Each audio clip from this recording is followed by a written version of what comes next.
Hello friends, आज अपने एक इम्पॉर्टेंट टॉपिक डिस्कस करेंगे कि कोई भी पेशेंट आपकी कैजुअलिटी में आया है और वो अनकॉन्शियस है, तो आप उसको कौन सी वेंटिलेटरी सेटिंग पर सेट करोगे। तो अनकॉन्शियस पेशेंट है तो आप वॉल्यूम कंट्रोल मोड पर रखोगे या प्रेशर कंट्रोल मोड पर। ये बहुत ही अच्छा क्वेश्चन है, इसका रीज़न हमें पता होना चाहिए। वॉल्यूम कंट्रोल मोड पर अपने को ध्यान है, अपने टाइडल वॉल्यूम सेट करते हैं, लेकिन प्रेशर कंट्रोल मोड पर अपने प्रेशर सेट करते हैं। तो ये क्या रहता है कि अपने को रीज़न नहीं पता होता कि आप क्यों कर रहे हो वॉल्यूम कंट्रोल पर और प्रेशर पर क्यों नहीं करते।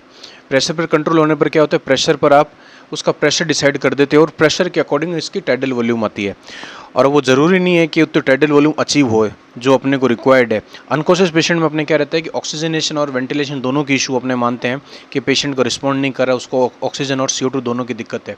तो अपने क्या करते हैं, तो प्रेशर कंट्रोल पर ले लेंगे तो अपने कंट्रोल में नहीं रहेगा कि उसको कितनी टाइडल वॉल्यूम दी है। अपने को काफ़ी सेटिंग्स चेंज करनी पड़ेगी, उसको CO2 उसकी जो वेंटिलेशन निकालनी पड़ेगी, तो उसको अपना ध्यान रखना पड़ेगा। तो अपने ये होता नहीं है। तो मेन रीज़न यही है कि अपने टाइडल वॉल्यूम अपने कंट्रोल में नहीं होती। अब टाइडल वॉल्यूम क्यों अपने कंट्रोल में चाहिए, तो सीधी सी बात ये है कि अपने को मिनट वेंटिलेशन चाहिए। उसमें अनकॉन्शियस पेशेंट में ऑक्सीजन देना है और CO2 निकालनी है। CO2 निकालने से ही अपना पहला फर्स्ट टारगेट ये होता है कोई भी अनकॉन्शियस पेशेंट में अपने को CO2 वॉश आउट करनी और टाइडल वॉल्यूम देना, मतलब ऑक्सीजनेशन और वेंटिलेशन का काम करना है।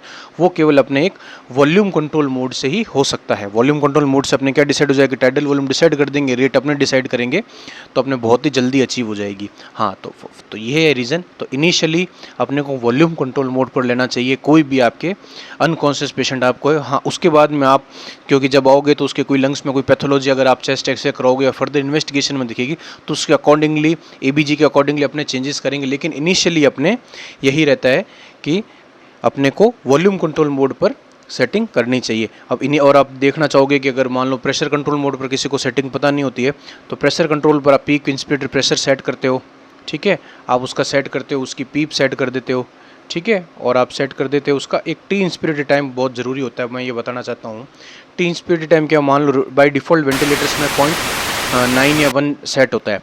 तो मान लो आपने प्रेशर कंट्रोल पर दिया लेकिन वो टाइडल वॉल्यूम अचीव नहीं हो पाई, तो आपने प्रेशर इंक्रीज़ कर दिया 1 मतलब प्रेशर इंक्रीज़ करोगे 1 सेंटीमीटर ऑफ वाटर का, जो ऐसे इंक्रीज़ करते जाओगे लेकिन फिर भी अचीव नहीं हो रही है, तो आपको टी इंस्पिरेटेड टाइम उसका बढ़ाना पड़ेगा। मतलब इंस्पिरेशन में उसको थोड़ा और टाइम दो, और टाइम देने से उसकी टाइडल वॉल्यूम अचीव होगी। तो अपने को टी इंस्पिरेटेड टाइम भी इसमें सेट करना रहता है। तो आपको होप आपको ये बात समझ में आ गई होगी कि अपने मिनट वेंटिलेशन के बेस्ड पर ही टाइडल वॉल्यूम और ये रेट डिसाइड करते हैं।